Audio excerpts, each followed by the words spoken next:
ಪ್ರವಾಸ 20 ಅಷ್ಟೊಳಗೆ ಖರ್ಚು ಮಾಡಬೇಕು ಅವಶ್ಯ ಕಾರಿಂದ ಬಾಡಿಗೆ 5 ವರ್ಷ ಮಾಡ್ಕೊಂಡು 5 ವರ್ಷ ಒಳಗೆ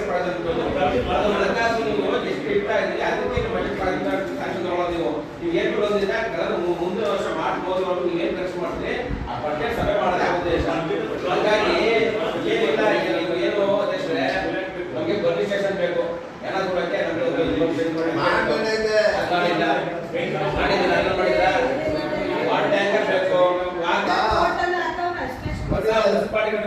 ಅಲ್ಲಿ ಮಾಡ್ಕೊಂಡವ್ರೆ ಅವರು ಅದು ನೇಮು ನೀನ್ ಹೇಳಿದ್ರೆ ಹಾಕಿಲ್ಲ ಬೇರೆ ತರ ಬರ್ತದೆ ಅಂತ ಮಾಡಿದ್ರೆ ನಾನು ಚರ್ಚೆ ಮಾಡಿದೆ ಅವ್ರ ಹತ್ರ ರಾಜಸ್ವ